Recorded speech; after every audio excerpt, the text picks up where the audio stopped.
Welcome back to Music Business News and Opinions, hosted by myself, Tiffany Red, for the 100 Percenters.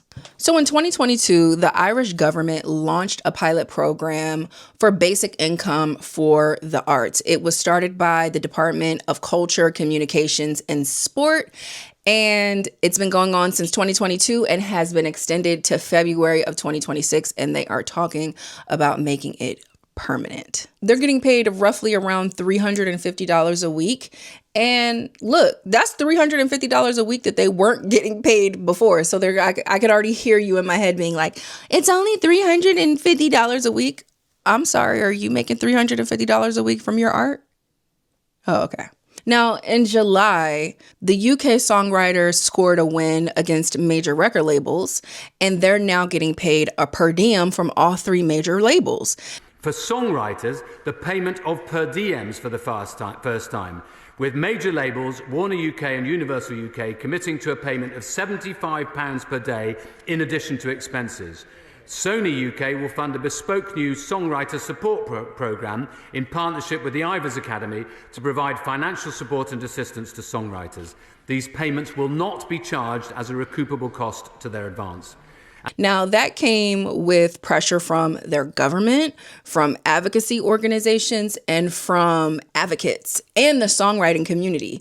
And so I've just been sitting here thinking about what the difference is between these other nations that are able to accomplish big systemic changes for music creators and why we are where we are. And then I just started thinking about America and how our core issues in this country seep into everything, including the music industry. And when you look at the lack of unity in the music industry around the issue of songwriter pay, it tells the story for itself.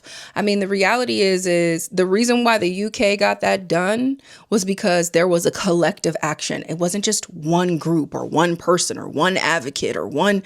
No, it was a collective consistently over time. Not only did they have advocates that are vocal and have fame like Ray, they also had organizers who were organizing open letters like the Pay Songwriter campaign. And, you know, there were a lot of like boots on the ground advocates and organizing that happened to get that done. And then you have the Ivors Academy, who continued to open their stage up to somebody like Ray to speak the truth to power that needed to be spoken.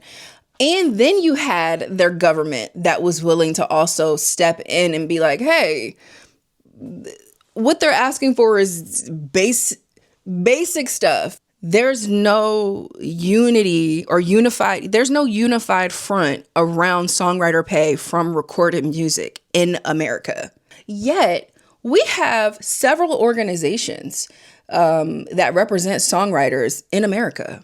And none of these organizations have taken strong position on songwriters making money from the recorded music industry. Despite that fact, the recorded music industry made over $17 billion last year. 17.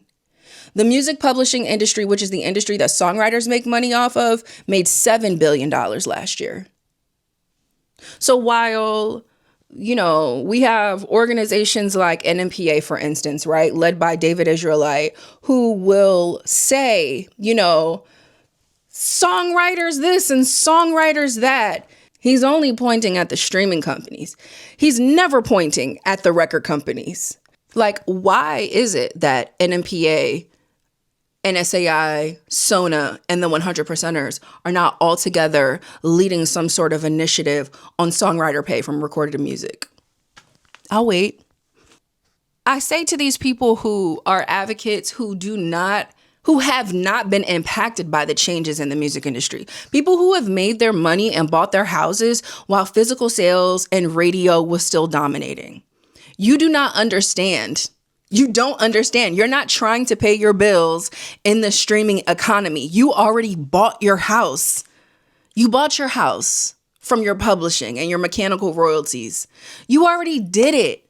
And so the illusion that the people who are dependent on streaming royalties have the luxury to go as slow as you're going is, I don't even know what the word is.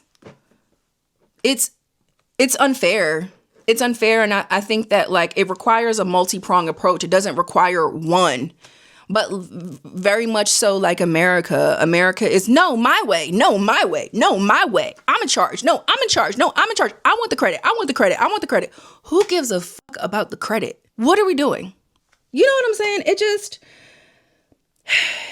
obviously is something that really frustrates me. I also always feel like, man, what would the 100%ers and what would the work that we do look like if we weren't considered other? The things that come out of my mouth would not be provocative at all. It would just be like, duh, yeah, we want to get paid fairly. Yeah, we want to work in safe environments. Yeah, we want to not be disrespected and gaslit 24/7 to make music. Like, these are basic, yes, I want to be able to pay my insurance. I want to be able to afford to live in the city I have to work in. I want to be able to buy food and navigate the world and enjoy my life a little bit. I mean, geez, that is not provocative. That is not edgy. That was a whole lot of opinions, not just news this time. I mean, look, this is how I feel about the things. I want to be honest with y'all and tell you the truth. And the truth is, it's not just the labels. It's not just the streamers. It is your leadership. It is the organizations that we are putting on a pedestal that are not taking action. We are not just here to be kumbaya. That's not what we're here for. That's not where growth happens. Growth happens when we ask hard questions and when we push to uncomfortable spaces. That's where growth is at. So, with that said, until next time on another episode of Music News and Opinions hosted by me, Tiffany Red, for the 100%ers. I'll see y'all later.